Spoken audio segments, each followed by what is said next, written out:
Good evening. This is the work session from Molalla City Council for Wednesday, May 27th, 2026. We'll begin with roll call. Begin with Councilor Gilmer. Councilor Gilmer present. Councilor Schenkel present. Councilor Childers present. Mayor Kaiser present. Council President Vermillion present. Councilor Bartholomew present. Councilor Vicinius present. Assistant City Manager Matt Corthell present. City Recorder Christy Teets present. Dan Huff, City Manager, present. Please note that if a councilor wishes to discuss a major policy issue that is not on the agenda, it should be raised during the new business for consideration at a future work session or meeting, not during the current meeting. Decisions cannot be voted on during work sessions. Tonight's topic is urban growth boundaries and legislative authority. Mr. Huff, can we have your report, please? I am going to turn it over to Assistant City Manager Matt Corthell. All right, thank you. Good And evening. he's going to embolden Enlighten you us. with his message. Yes. Thank you, Mayor. Good evening, Council. So after our last council meeting, when the gentleman came during public comment and discussed potential development that he would like to do outside the urban growth boundary, I fielded a few questions from councilors and they're very good questions regarding the nature of land use decisions and those sorts of things, and ex parte contacts and what can be considered by the council as far as information and evidence, that sort of thing. So I wanted to kind of just give a quick overview and open it up for questions. I think we have a great group of staff here to answer anything you might have. Obviously, Mr. Huff has like 50 years of experience in local government. Shots fired. Close to half a century. And City Recorder Look Teets, pretty good, don't I?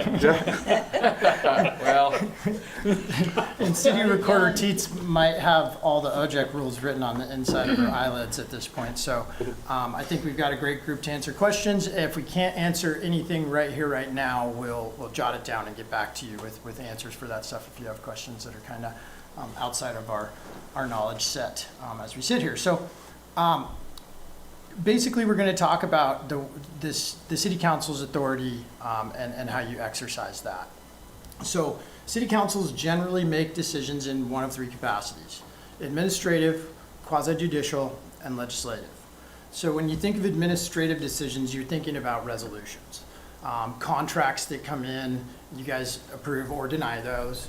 That's an administrative decision, right? We're not writing a law. We're not making a courtroom type of a decision. You're making an administrative decision.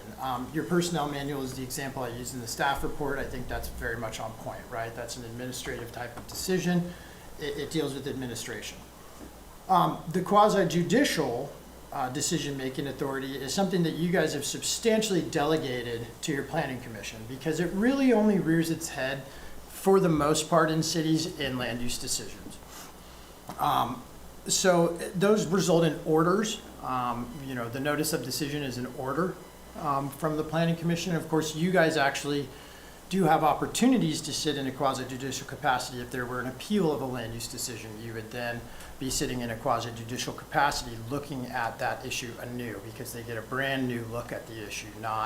It's not based on the prior decision. You're looking at it brand new.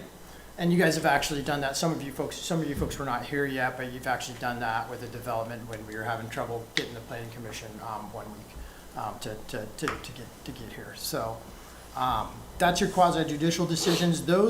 For those, you're basically like a judge applying the facts that are presented in the courtroom to the law at hand, right?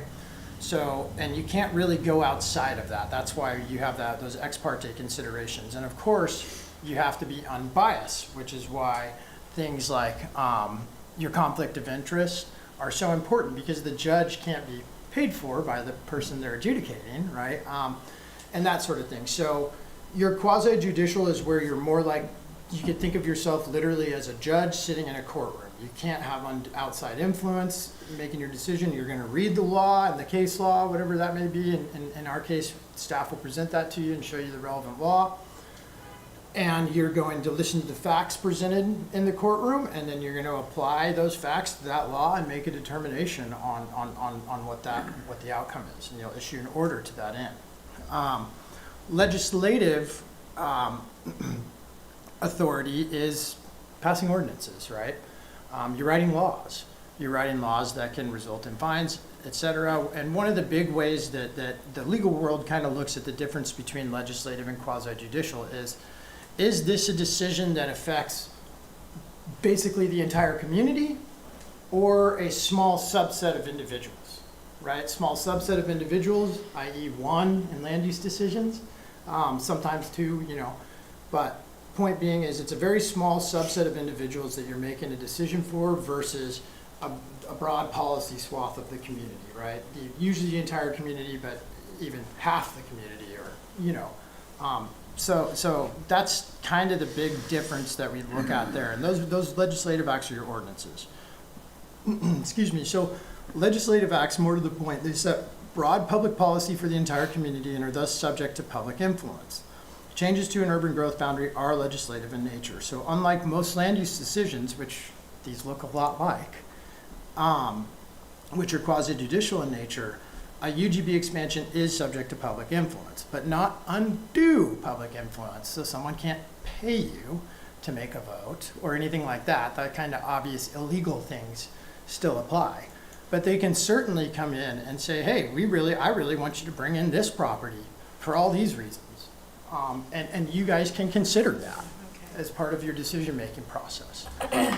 So that's the big thing I wanted to kind of to get out there for folks is that folks are allowed to come in and have, let you guys know information on this UGB process that they feel is valid and pertinent to the decision at hand. And then you guys are allowed to consider that and apply the weight you want to that individually. So you may, for instance, one of the things that you'd always consider is credibility. Do I think that this person is telling me the truth? If you think that they're not telling you the truth, you may not apply much weight to that bit of information that you've gotten. If you think that they are telling the truth and that that's a very relevant bit of information, maybe you apply a whole bunch of weight to that when you're making your decision, right? But the point is that you are allowed to hear those things and you are allowed to take them into consideration. Again, subject to illegality. Obviously, we can't do illegal things like, hey, if you vote to bring this piece of property in, I'll make sure you get one of the lots, or I've got a cool 20,000 waiting over here for you. That stuff it's fairly obvious, but I think it's important to draw it out. So when making a quasi-judicial decision, the public body must determine the applicable rules and apply the facts presented free of bias. Only comments regarding a rule that is applicable to the decision may be considered and only in the appropriate forum. So for instance, if you're stopped on the side of the road and someone wants to talk about a land use action that you're going to sit on, your best bet is to say, hey, wait, I don't really want to talk about this. It's not appropriate given the laws and rules of the state and the city. But if they do, then that's when you have to make that ex parte acknowledgement. Hey, I was approached by John Smith at the store, and he said he really wants to build this thing and that it's going to be great for the community and all this stuff, and I can proceed without bias on this decision, or I cannot. I am now biased and I'm going to remove myself from this decision. So that's a decision you guys have to make. Now, there's a presumption of bias for conflicts of interest, obviously, if you stand to have a pecuniary benefit, i.e. you stand to make money, or someone in your family stands to make money, good friend, whatever, on this decision, then it's appropriate and necessary for you to remove yourself from that decision, because at that point you're now operating with a presumption of bias because of the fact that you would financially benefit from that. That's that quasi-judicial world we were talking about that you've delegated largely to the Planning Commission. When making a legislative decision, the public body can consider all commentary and may apply any weight they choose to it, so long as it does not violate Oregon government ethics rules, which also cover all those things I was talking about, like taking breath. So anyways, I wanted to make sure that everyone was kind of understanding the lay of the land and how this UGB process goes in terms of your decision-making authority, the three capacities that you sit in. And for the UGB, you are sitting in a legislative capacity. So folks like the gentleman that came in and said, hey, this is what I want to do with my land. Here's how far I am in the process. You can consider that. It's reasonable to consider that because it's a legislative decision. So that's kind of my presentation in a nutshell. I just wanted to go over it. It was very small and quick, but I thought maybe we'd have some questions, so. So as a comparison with what the gentleman did at your meeting last week, had he, the difference between that and what has happened here before and happens in other cities periodically is someone that has an application that's submitted to the Community Development Department, a subdivision or it's any kind of a development that they have in process in the Community Development Department that's in the city limits within all of our jurisdictions.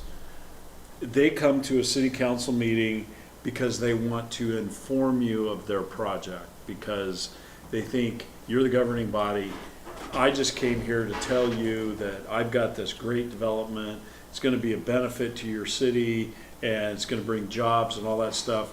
At that point, you would see me having a coronary and just going, you need to stop this because it's in process at the planning commission level, because the biggest reason is nobody knows what's going to happen at the planning commission level. Right. And you all are the appeal body. And if you listen to something like that here, you're all now, for lack of a better word, tainted. And you may have a large group of people in the community who's opposed to it. Now you're just in the whole comment, you're all in the developer's pockets, or they're all in yours, which however way it goes. So that's a big difference. That's not what he did last week. That's a big difference in that. And just like Max said, it's a larger group of people, and some people don't want it. Some people do. You guys get to weigh all that when it comes in front of you. And to add a little bit to that, I think that's a really good drawing a contrast. When Mr. Gilbert came in, and I think he spoke in opposition to the UGB expanding, or at least expanding in certain directions, that's also allowed. And you're allowed to consider that to the extent that you want to. Exactly. Right, so it's the same thing. You could come in and speak against it, you could come in and speak for it. As long as you don't speak in terms that are unlawful, like, hey, I'll make sure all of you get, a brand new watch if you approve this, that kind of thing. But yeah, folks can come in and say, hey, I'm for it, and if you do it, this is what I'm planning on doing. And you might even say that gives you a peek behind the curtain, but also the nature of development is that everyone is prospecting until the shovels hit the dirt. So take it with a grain of salt. But yeah. Well, I'm glad you cleared that up, and it does kind of make sense that, Jim and those guys came in and opposed and had all these things, and he was basically just presenting another side of it. He was just more creative in the way he did it. The other thing that's kind of interesting is in a quasi judicial hearing, we send out a public notice, and if you're within that boundary that we send out a public notice, you're kind of automatically given the ability to be part of the process.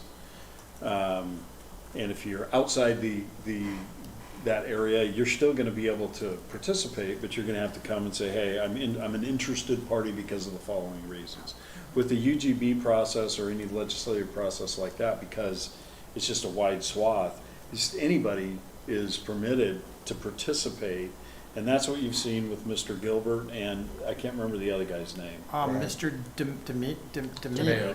Yeah, those two guys have probably been in front of you more often than anybody else, neither of which live inside the city nor the UGB, and you've allowed them to speak.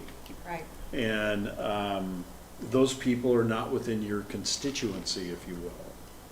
They're not within our boundaries, they're not within our constituency, but they still can come in and talk until Christie's red light shows up. And even a lot of the comments, the written comments that you guys will get will be from groups that may have no association with Molalla other than they represent, environmental interests in Oregon. Right, so they're allowed to submit their comment and have that considered by the governing body as well. And again, to the extent that you wish to apply weight to it, that's your prerogative individually. And you may get someone who comes in that's concerned about the destruction of actual wildlife in urban areas.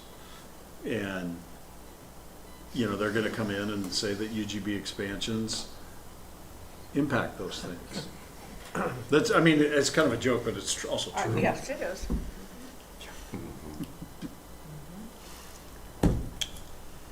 I'm not gonna poke the bear. Oh, I got a question. Go ahead.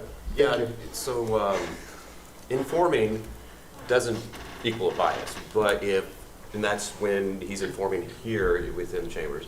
But let's say we're out in public, we bump into him, he says, here, look at this plan I've got. What do you know, and he gives it to you, and now we've been kind of informed and we're not, at what point do we just say, done talking? I think they can do that as well, don't you, Mac? I think it's not the same thing as if you run into somebody at Safeway and they say blah, blah, blah about a legislative thing. There's not the same restrictions as quasi judicial, and I think that's fine too, as long as it's legislative. Sir? So I guess kind of along the lines of Council President Vermillion's question, forget the gentleman's name that gave his presentation here a couple weeks back, you know, but he's been in, you know, a lot of weeks, and he's had handfuls of paperwork, and he's had different discussions, you know, in the chambers that were not part of our discussion that we're having. Where does that fall within what we're talking about? So you guys are allowed, I mean, you know, you're allowed to listen, you know, to that person to the extent that you think that you want to, you know, if you're not busy or whatever else may be the case, or annoyed or whatever. But, you know, so you can listen to anything they have to say, even outside the chambers.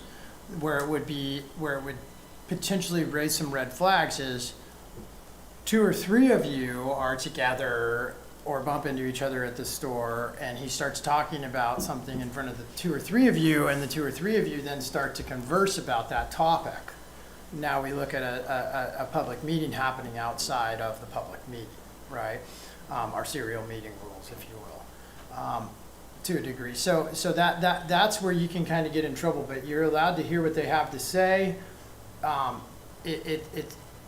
You should really never, just as a best practice, say, hey, yeah, I'm gonna vote for it anyway, or something like that. That shouldn't be the case, you know, but heck, you could ask them questions, you could have a whole conversation with them. Just like if someone, I'm trying to think of a good example here on a legislative topic, if someone came in and said, hey, or not even came in, stopped at the grocery store and said, hey, I was applying for a special event permit last week, and, you know, gosh, I think that there's, you know, your guys' fee is too high, or this is, you know, whatever the case may be, right?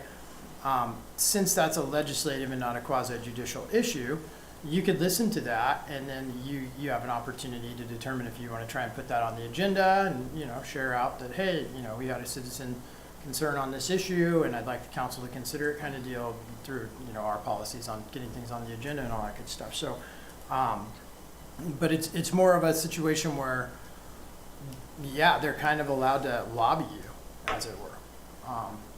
It's kind of sort of like if you saw, Rick Lewis, our state rep, or even, you know, Ron Wyden, you know, one of our federal senators, you know, and you see him in the grocery store and you say, hey, you know, Senator Wyden, I really wish you would oppose this bill. I think it's really bad for all these reasons. You can do that, and he can hear that and consider that as part of the community's input on that. Now, it's always wise to kind of draw a line on that stuff just for your own personal sanity, because otherwise you're already subject to, you know, the public wherever you go as elected officials, as you know, because you're elected and they know it. But drawing some lines on those things and saying, hey, these aren't things that I discuss outside of a public meeting, or, you know, set up a meeting with me or something like that might be good for you, for your sanity, so that you're not getting stopped by, you know, every person that you can't even get to a grocery shopping, you know, you can't go grab a gallon of milk, takes you an hour and a half.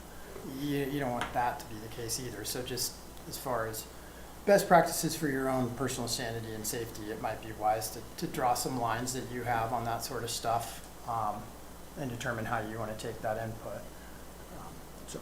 Councilor Macias, one thing I've practiced is you know, before Mr. Reardon came in and gave us that presentation, I'd seen this presentation. And so when stuff like that happens, especially when it deals with a specific individual or a specific business, I'm always, that following business day, I either call Mac or I call Dan and I let him know this happened. Or I send him an email. That way and most of the time Mac will say, yeah, you're fine. Like with this situation, you're fine.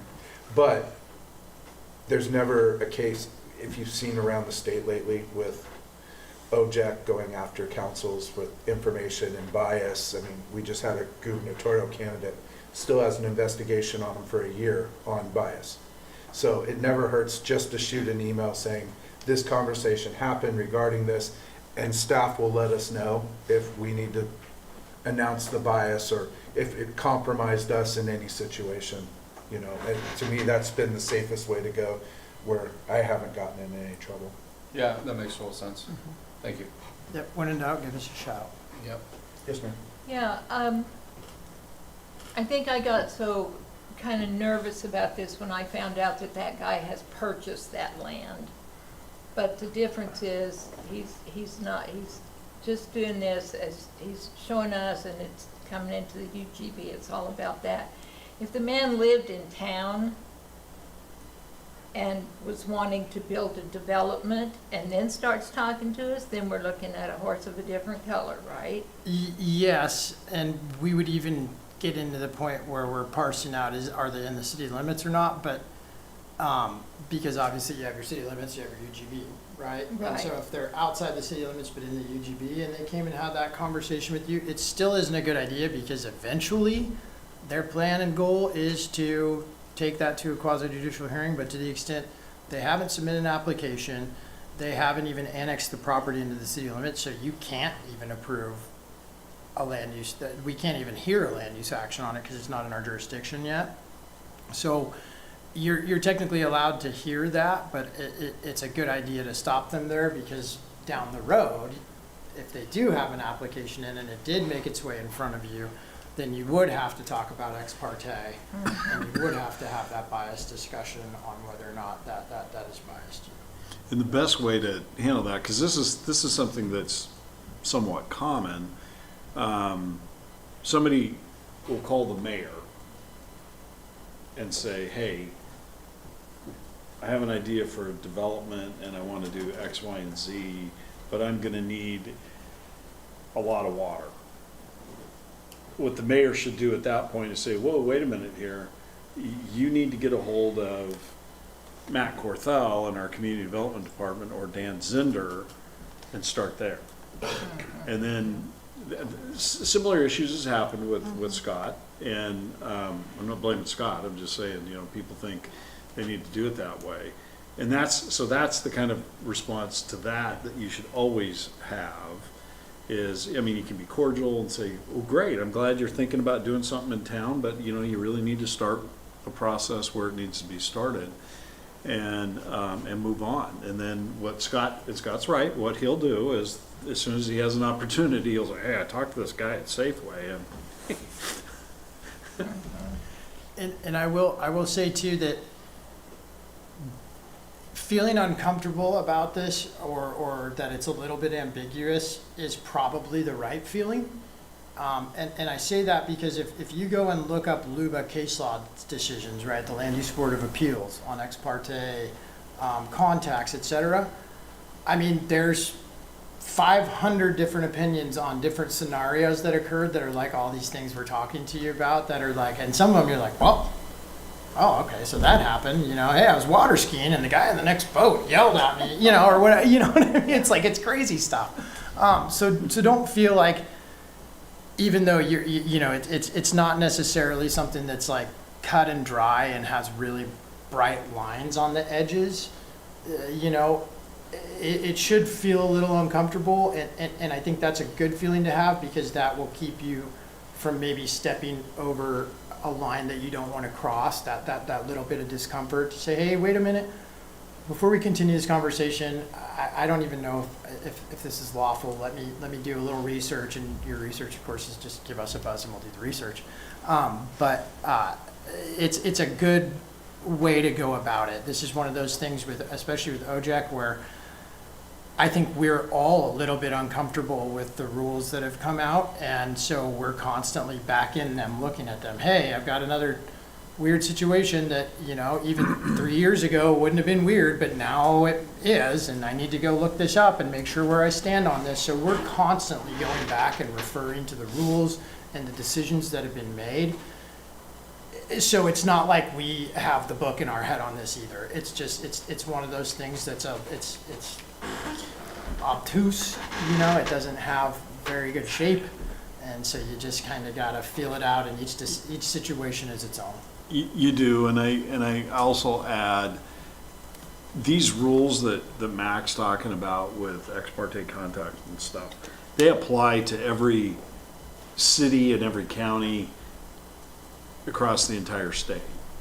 And the city of Molalla is considered a medium-sized city in the state of Oregon. But you all know that it doesn't matter. You're always going to see somebody somewhere that you know, and people know you all, even if you don't know them.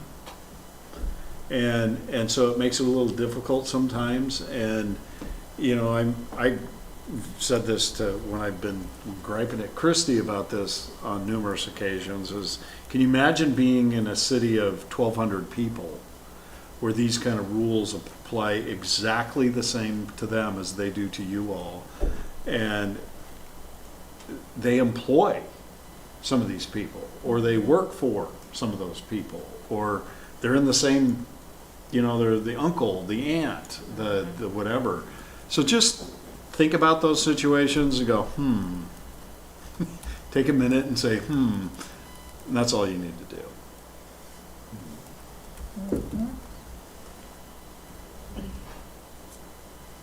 Any other questions or comments?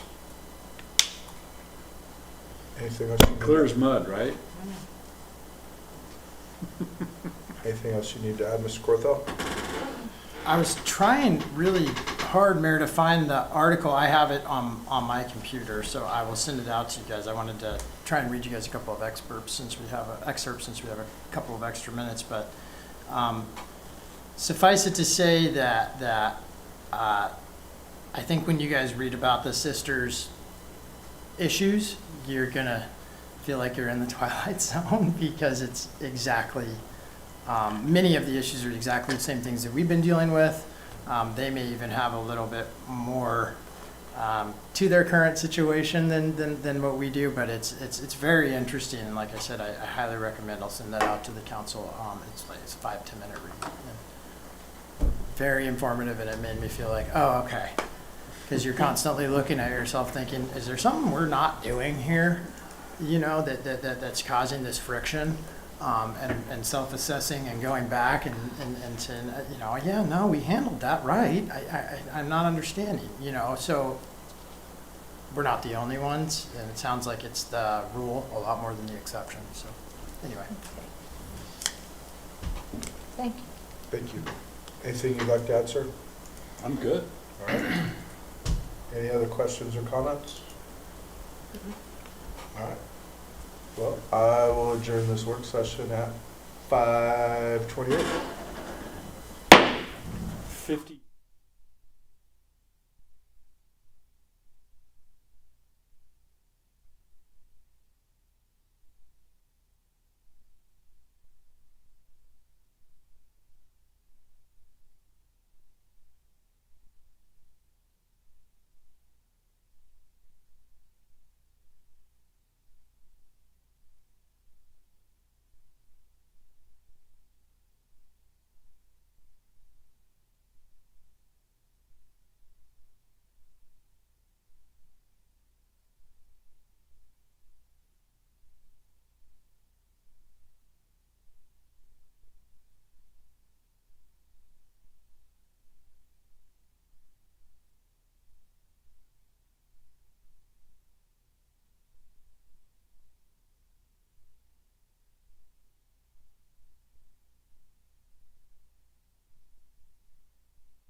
Good evening. This is a regular meeting of the Molalla City Council for May 27th, 2026. Please join me in the flag salute. I pledge allegiance to the flag of the United States of America and to the republic for which it stands, one nation, under God, indivisible, with liberty and justice for all. All right, we'll start with roll call, beginning with Councilor Bassinis. Councilor Vicini's present? Councilor Bartholomew present. Council President Vermillion present. Mayor Kaiser present. Counselor Childress present. Counselor Schenkel present? Counselor Gilmer present. Dan Huff, City Manager, present. Cindy Sharon, Finance Director, present. City Recorder Christy Teets, present. Water Quality Superintendent Seth Kelly present. Assistant City Manager Matt Corthell, present. I would like to remind all participants, including staff, elected officials, and members of the public, that Robert's Rules of Order will be enforced in this meeting. We welcome your opinions and look forward to your polite participation. Audience members, we request that you silence your cell phones and not conduct side conversations during the meeting. Thank you. Is there any changes to the agenda tonight? All right, up next we'll do consent agenda consisting of City Council meeting minutes for May 13, 2026. May I have a motion to approve the consent agenda as presented? I make a motion to approve the consent agenda as president. I second. Moved in second. Is there any discussion? All right, Christie, will you call the roll? Counselor Gilmer. Aye. Counselor Schenkel. Aye. Counselor Childress. Aye. Council President Vermillion. Aye. Counselor Bartholomew. Aye. Counselor Vicinius. Aye. Mayor Kaiser. Aye. Thank you. Vote passes 7-0. All right, public comment. Citizens are allowed up to 3 minutes to present information relevant to the city, but not listed as an item on the agenda. Prior to speaking, citizens shall complete a comment form and deliver it to the city recorder. The city council does not generally engage in dialogue with those making comments, but may refer the issue to the city manager. Complaints should first be addressed at the department level prior to addressing the city council. Do you have any forms tonight, Christie? None this evening, Mayor. Thank you. All right, and we're going to go straight to ordinances and resolutions, and we'll go to 2026-14, amending the purchasing and usage of purchase order policy. And you're up, Cindy. Good evening, Council. I have before you a resolution. In 2023, the city began using a PO system with our financial software and realized the addition of the associated policy for establishing financial policies was needed.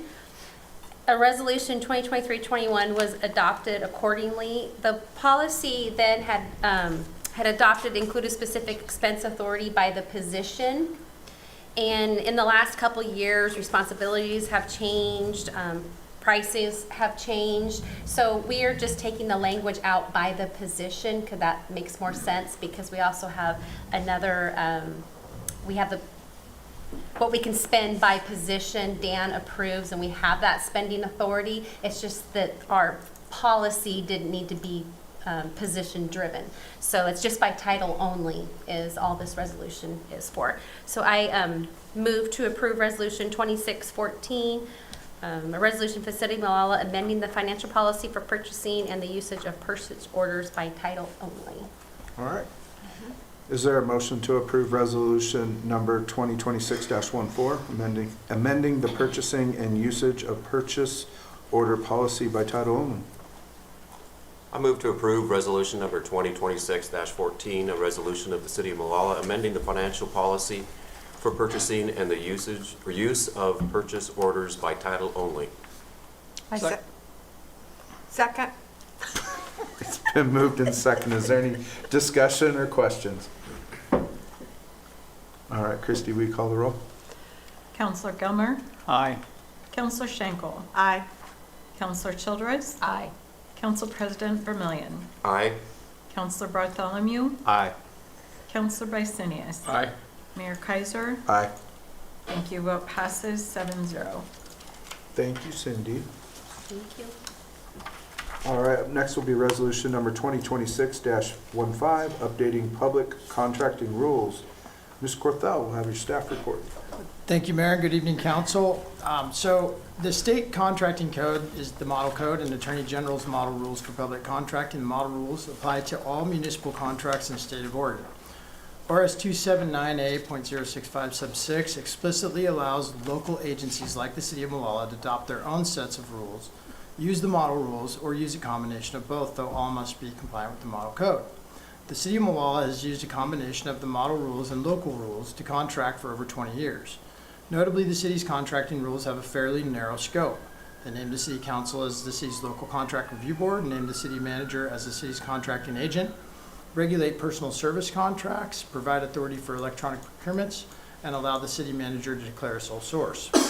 All other public contracts and associated processes are regulated by the model rules. In 2023, the city's 2005 contracting rules were updated to bring them into compliance with state law and rule changes that had occurred over the past 18 years. In 2024, the state legislature turned around and provided a long overdue amendment to the public contracting limits that had been in place since 2003.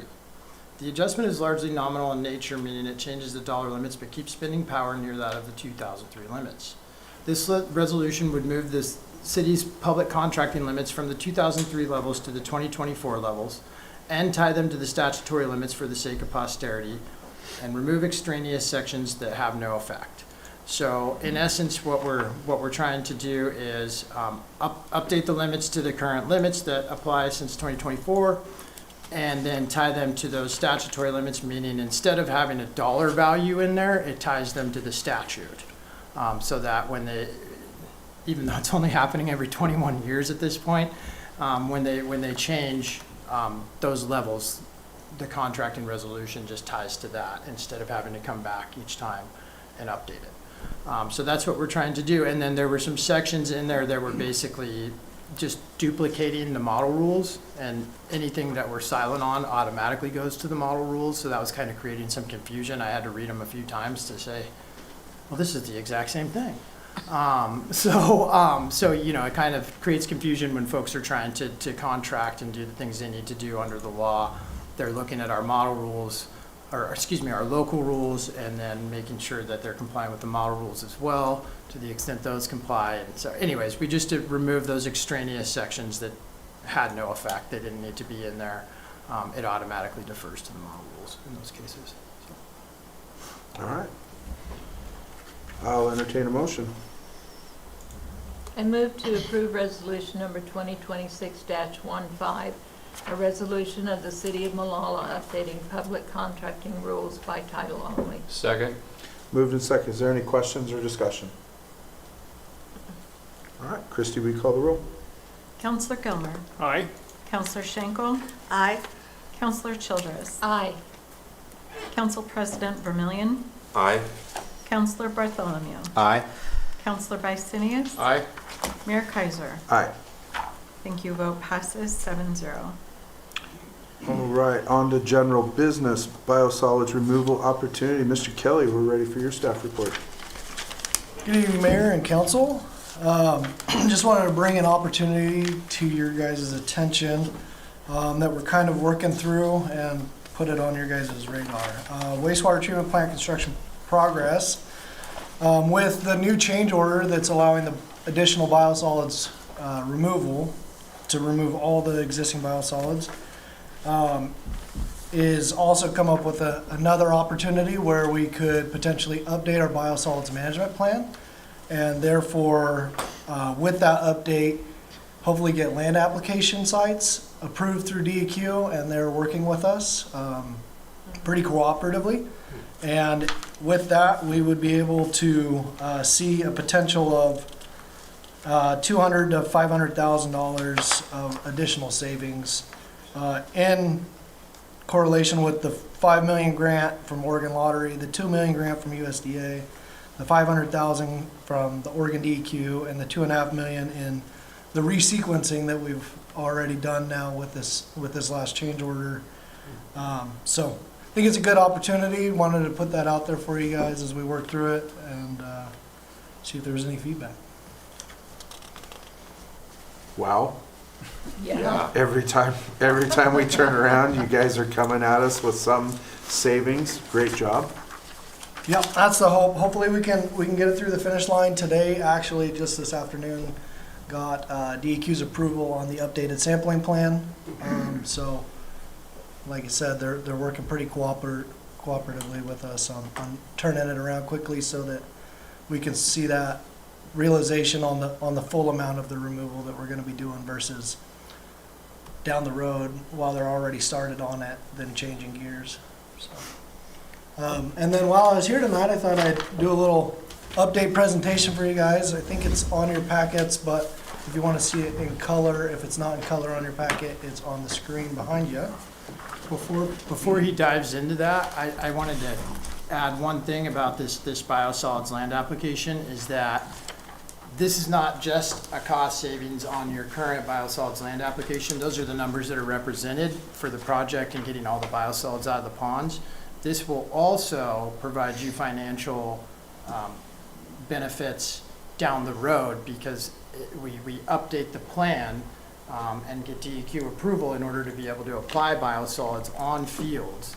And then we'll be able to do that ad infinitum in accordance with the plan. So as we continue to produce biosolids after the plant development, we'll also be saving money both in trucking costs and disposal fees by allowing these to be applied on farms that are much closer than there's, what's the closest place that you can dump biosolids? So turnaround for the trucks would be about 5 hours to the closest place, and the application sites that the contractor actually found for us and has done a lot of the legwork on this in partnership and then offering us savings is about a 2-hour turnaround.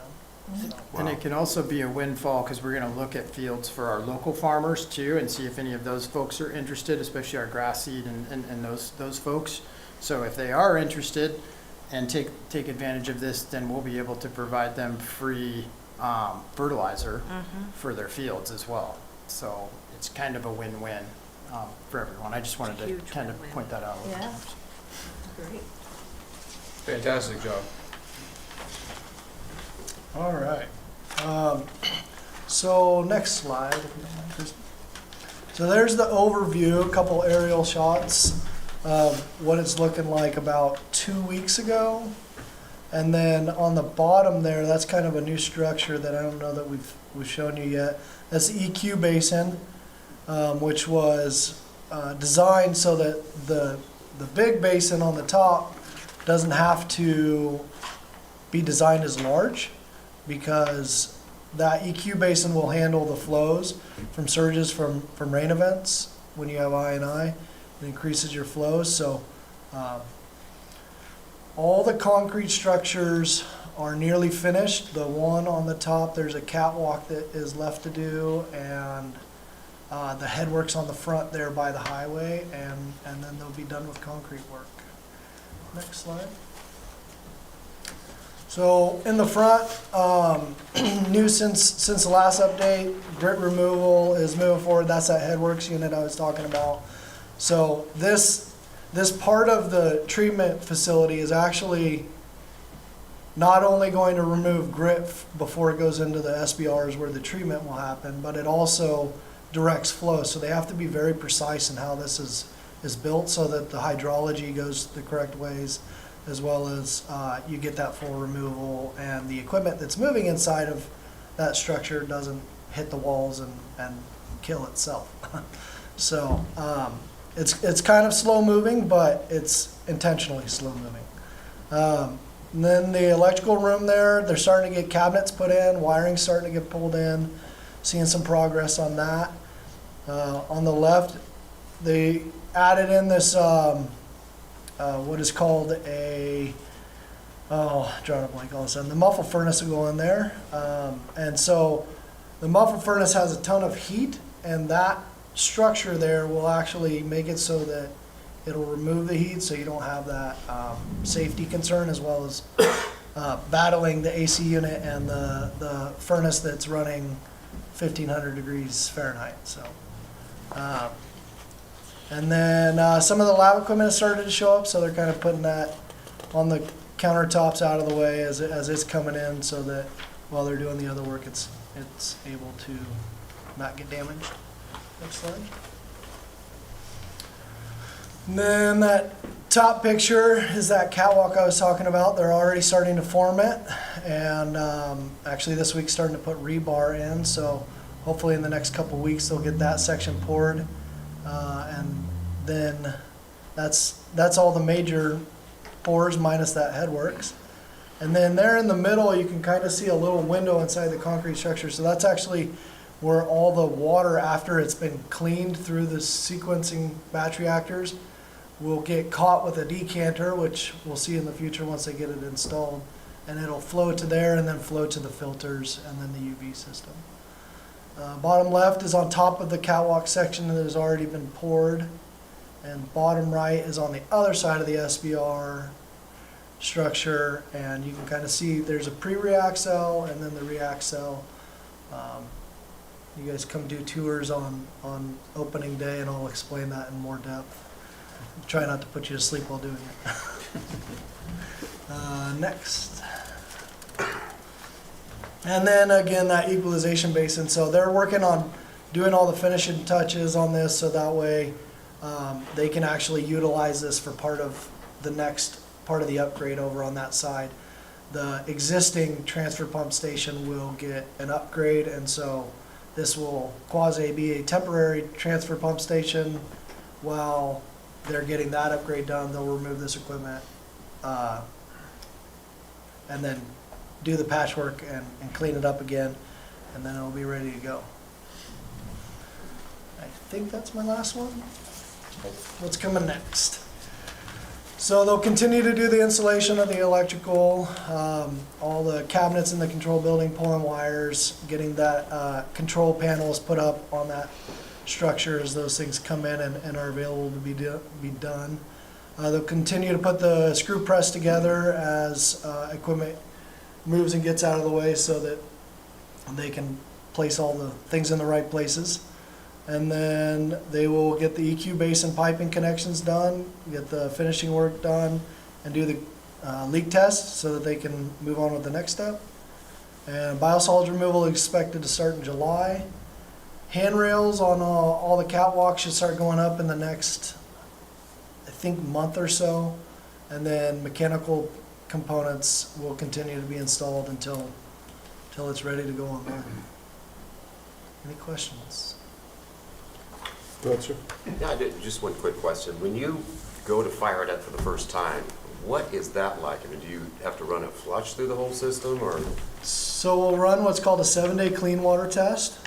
And so that, they'll actually probably end up using our recycled water, our clean effluent water, to run that test for project savings, rather than draining our water plant from the system. But, and they'll basically run it from the new pump station up through all the treatment stuff, convey it back down, and then just run it in a circle and ensure each basin does what it's supposed to do, operates in sequence as it's supposed to, and all the components work. There's no leaking in the pipes, so on and so forth. Were you get much sleep during that week? We'll see. Luckily, the burden of it's on the contractor, but overseeing it will be fun. And I'm excited for it. The other interesting part about that, and correct me if I'm wrong on this, Seth, but this is my understanding. If that fails at any point in the 7-day test, the 7 days starts over. Correct. So it's gotta work right for a full 7 days consecutively, and that's the startup process. So sometimes, there's a hiccup and you're starting over, so your 7 days becomes, 10 or 12 or something like that. So, yeah, which is pretty common. It's a brand new giant piece of equipment. So. Almost every startup has hiccups, so I would anticipate something. So if you see an RV parked in City Hall parking lot, you'll know it's just Seth sticking around for. Don't mind me. What kind of cover is going on the SBRs? So there's no cover going on the SBRs or the aerobic digesters. They're open top, so that way any of those gases that are built up as the treatment happens, it just releases. We are looking at covers for the effluent and filter, the effluent UV channels and the filters. And so that would actually, where that catwalk's hanging out, Oh, sorry. where that catwalk's hanging out, it would go just under that. And then the filters and the UV will actually just be basically right underneath those. And there'll be a concrete pad that'll be, I don't know, about a foot higher than that current gravel depth that's there right now. And that'll be dependent on that grant I told you guys about last meeting that moved into, oh gosh, what's it called? Committee, right? Committee, thank Right. you. When it goes into committee. So it's in committee, and if we get approval from that in the funding bill, then we'll be full steam ahead on those. Thank you. Yes, sir. Those pools right there, how big are those and how much water would that provide the city? Let's say if like there was no water coming in anymore, how long would that water that's on hand last the city? So that'd be a significant lift in state statute to be able to use that water. But offhand, I don't remember the actual capacity of those lagoons. I'd have to look that up and get back to you on that. I think I was in, we can't drink that water that comes out of those.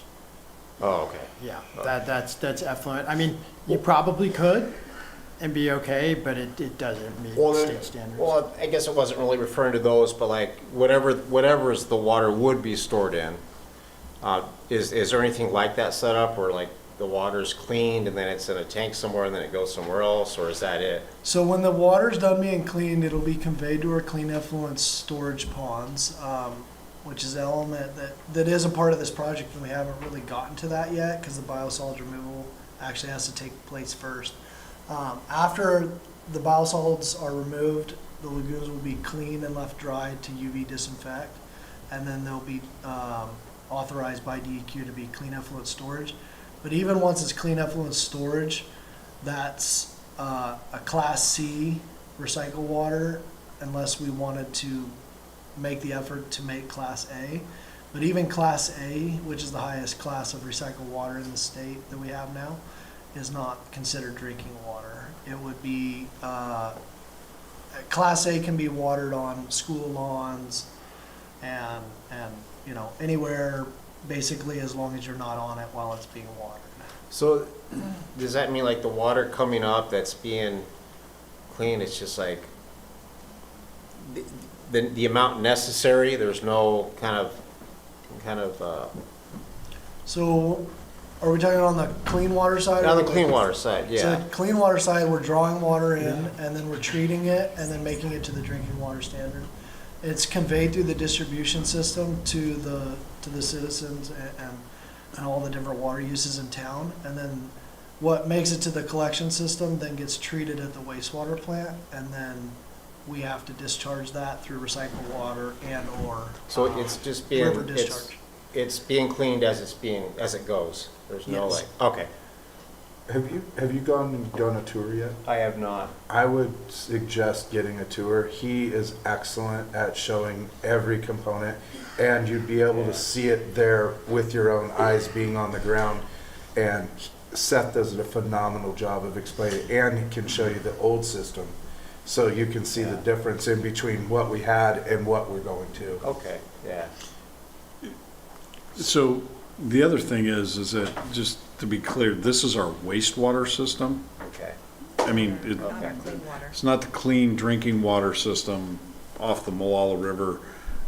This is our waste. So we're not, Well, I thought it was going to be like with the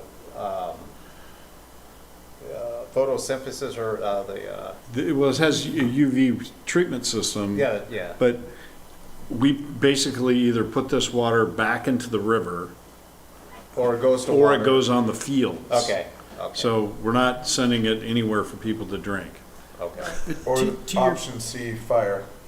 Yeah, I mean, Okay. In emergencies. in an in emergency, emergencies, you could, yeah. Right. you could use it for that. To your All right, point, that's good to Counselor Bartholomew, it will produce a better quality of effluent than our existing plant does, but it's still not drinking quality. It's just better on the environment. Okay, I see. And even if it was drinking quality, you can't just use it as drinking quality because of the rules, the way they're written. Yeah, I would still have to go through the water plant and all that. Yeah, even if the it was- area I'm from, they did that, but they did like a really good, you could literally like drink it. Yeah, there are places that their wastewater facility feeds back into their drinking water facility, but Okay. that is not. how Okay, we sorry, I operate. thought that was, okay. Yeah, it's just it's an enormous cost, but sometimes worth it if you're like in a desert or something. Yeah, that's for sure. Every drop counts out there. Any other questions? All right. Well, thank you, sir, for coming in, Yeah. giving us thank the you. update. Glad to be here. Appreciate the good news, too. Yeah, it's great. All right. Staff communications. Cindy, you got anything for us tonight? Actually, I do. All right. I've been a little busy, but I didn't get the email out today, but we did receive our third ACFR, our annual comprehensive financial report. So we received our third award today, so you'll get that notice out tomorrow. Fantastic. Now we get to turn around and start audit and do it all over again. Repeat champions, we have faith in you. Wash, rinse, repeat. Going for the Triple Crown again? Yes, yes, we're that, now that we got this one, you have to get your budget, then your ACFR, then you get the PAPR. So hopefully, when I come here in the next, month or so, I'll have that one too. So. Right on. Perfect. Thank you, ma'am. You're welcome. Got anything else you'd like to report tonight, Seth? Nearing 30% design, I believe, on the intake. So that's good progress there. Great. Had a short meeting on the intake this afternoon, and I think that's the only big news I can think of, besides the very big news that's going on Right. just outside of town there. Perfect. Thank you, sir. Christy? Thank you, Mayor. So just a reminder to our citizens, we have a planning commission seat open for folks residing within Molalla city limits. And next week, on Wednesday, June 3rd, election season officially opens. Anyone that is interested in becoming a candidate for city council, please make an appointment with me so I can show you the ropes, get you through the packet and what's required of you. Perfect. That's Thank all. you. Thank you. Assistant City Manager Cortell. I don't have anything tonight. Right. Wow. All right. Guess you have to pick up the slack tonight, Mr. Huff.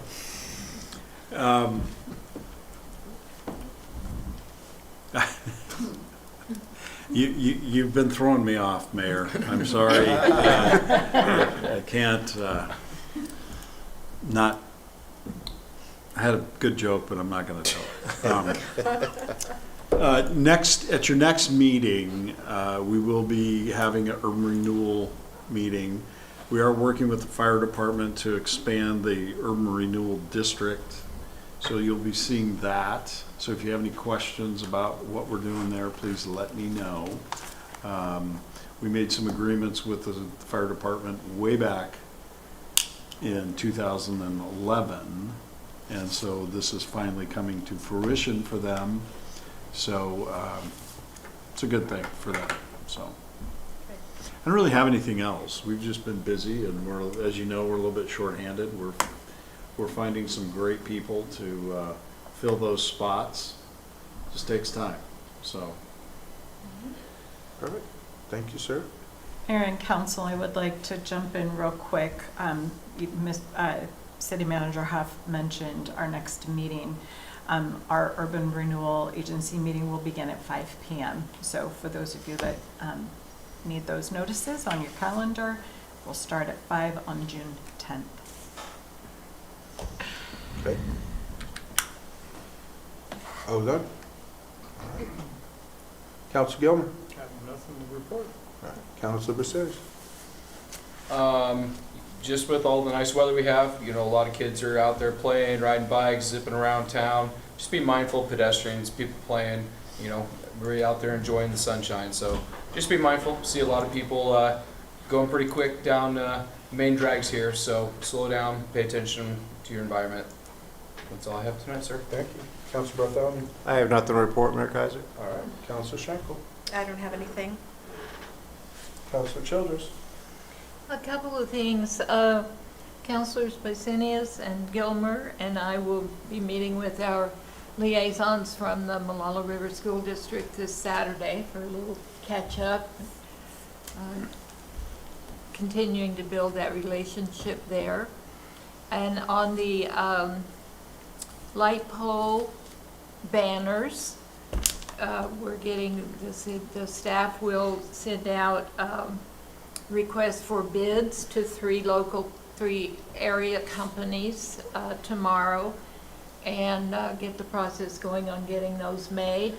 As with all the effort that we've made and hurry up that we've been able to do, we may get 4th of July banners up just before the 4th of July. We may. It's not a quick and easy fix. Nothing is nowadays. So, but we've been working on it. So that's it. All right. Thank you. Mm-hmm. Council President Vermillion? Yeah, first, Seth, impressive. It is so exciting watching that all come together and then hearing these reports. You know, we're just another new building going together, and I love it. Last Wednesday, our budget committee, Cindy, great job. You know, we got it done in one night. There were several cities that took, what, 3? I think was there one that took 4, maybe? But our neighbor took 3 nights to try to get it done. But we got it done in one night. We got another award coming. That's, again, speaking to the excellent work that our staff is doing. The UGB, man, I'm getting sick and tired of the state trying to change things up left and right on us. But hopefully we can keep up with it. But anyway, outside of that, I'm looking forward to June 5th, our C4 conference, and hopefully bringing some good stuff back from that besides Scott's bad jokes. That's all. Wow. Poor Mayor. It's open season. Oh. Real quick, last Friday I went and did a tour of Willamette Falls Studios, which if that rings a bell, Willamette Falls Studios is who does our video. And so it's Gordon and the group he works with. Schedule a tour. It is really, really a cool place. It's across from the old Oregon City High School, the brick building directly across from the old high school. And they have studios set up. They have podcast rooms set up. They even have one studio room set up where you can do a cooking show. Like you walk in, it looks like a kitchen, and you look up and it's got all like these cameras everywhere in there, and lights and microphones and everything. And then you go down in the basement and they have a recording studio for musicians. Instruments down there, baby grand piano. It was just a really, really good time. They're grant driven. They teach people how to run the equipment, and then they loan the equipment out for people to go use and record their own shows. So if anybody has questions about it, you know, talk with Gordon. He can get you scheduled in. Otherwise, that is all I have. And if there isn't anything else for the good of the order, I will adjourn this meeting at 6:33. Good job. Yeah. Yes.